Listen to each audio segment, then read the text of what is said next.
The first week in August, I was at a rendezvous called the Historic Camp at Springbrook. And this takes place at the Lands at Hillside Farms, which is kind of a famous place in the Shavertown area right outside of Wilkes-Barre. It's a beautiful 400-plus acre farm with lots of wilderness areas. And they very graciously let us camp there because Guy Kroll, who runs the event, is also the special events coordinator for Hillside Farms. And Guy puts on a heck of an event. Well, here's a look at my camp. You've seen it plenty of times before, but people keep asking. And take a good look at it, because the next time you see it, it will have a larger wedge tent. I finally bit the bullet on buying a wedge tent that's not so cramped. So you'll see that, but you'll still see the yellow poles on my my awning, so you'll always be able to find me in an event. But anyway, here's my basic setup, and I brought 2 rifles with me. This is a shooting event. I could have brought a lot more. I could have brought a smoothbore pistol, but I brought a rifle just for long range, and another one for general shooting. Well, this piece of wood was our camper and shooter identification tag. As you can see, I was shooter number 1, though that's not the way I placed in the standings. Also, the mug to the right was a gift to all the campers from Guy, and it is beautiful. Mine holds about 28 ounces. It's just amazing.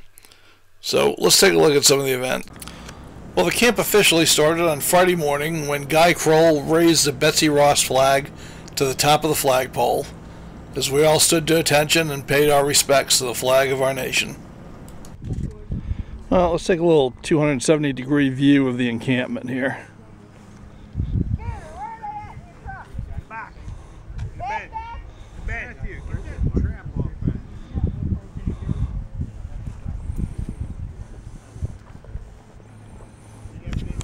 Well, we had a very good turnout on the public days for people who wanted to see the camp and see what 18th century life was like.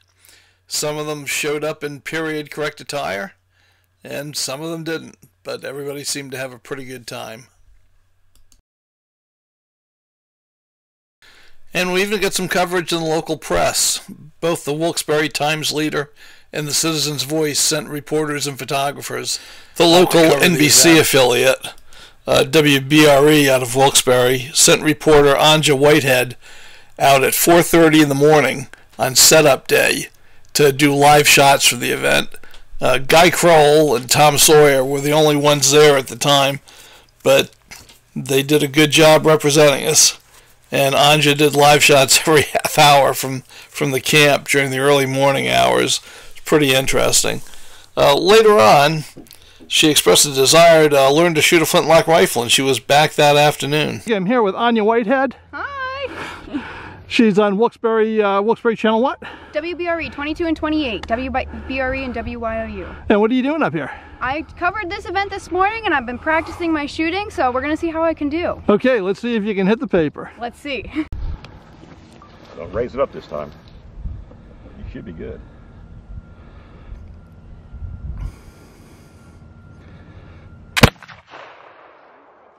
Hit the target. Hit the target. I did? Yeah. Oh my God. Yeah, right there, honey. That's so exciting. Awesome. Good job. See? That's so good. Oh my God. Time, and as you keep doing it, you'll get better and better. And of course, this is a shooting event, and there was plenty of shooting to be had. So let's take a look at some of the matches that were available. Scott Isley set up a challenging mountain man course of small novelty targets like marshmallows on sticks and snuff cans, and it was quite a challenge. Here on the mountain man course, Ed Zaransky just shot one of the small marshmallows off a thin wood skewer. Now his next shot has to be to shoot the skewer in half.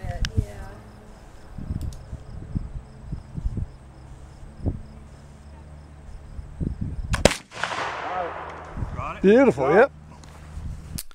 Ed was also in charge of setting up the woods walk, which is always a real fun event. If you've not done one, it's basically a stroll through the woods, stopping at various stations and then shooting at steel targets that are off in the woods at different distances. Usually a challenge, and it's always fun. And this one was no exception. Nailed it.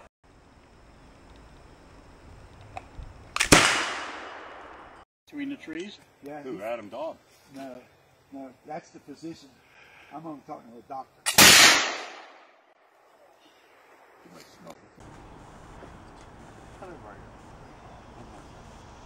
Hey, Mike, if you want to go up there and stop that, you're more than welcome. Okay, yeah, I mean, that's... At the event, Mike Ripley brought his 12-year-old son, Matthew. I've been at quite a few events with Matthew over the last couple of years, and he is a fine young man and an outstanding shot. There were a lot of paper target shooting matches available. Smoothbore matches, 100-yard matches, 60-yard matches, 30-yard matches, and pistol matches. And I'm going to show you a little bit of the pistol match right now. You're coming. I didn't see.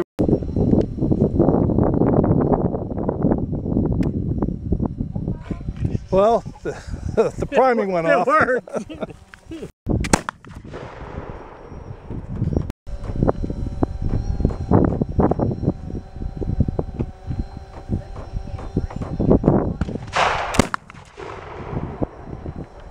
The only paper match that I shot during this event was the 30-yard match.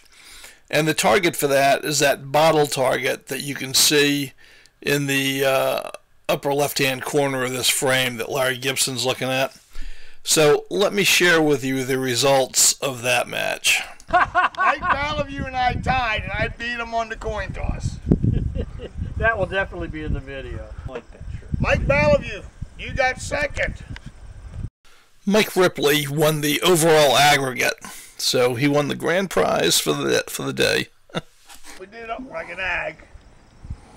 Paper and boat trails. The winner of the 127 was Rip. Rip. So Rip, The bag. the bag is yours. That's the what they call the big prize for this year.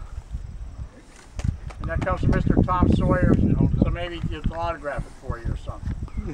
Yeah, no, seriously. This way, Mike. Mike. This way, Mike. Hold on. Let me just put it on. There you go. That's even better. You're going to model it. Yeah, come back and like. For challenging shoots, and this is just a fun part of the shoot, it's not really scored, is to shoot a 250-yard gong target offhand.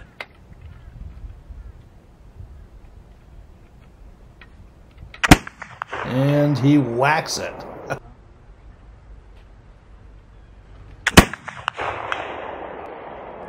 Two. Got it figured out now, Mike. Well, when the dust settled, Mike Ripley, Scott Isley, and myself had each hit the gong twice. Not bad. 250 yards offhand. This is a small event, except for Guy Kroll. You're looking at all the campers right here in this picture. But because it's small, we're able to all get together and socialize as a group every night, and it really was a tremendous amount of fun.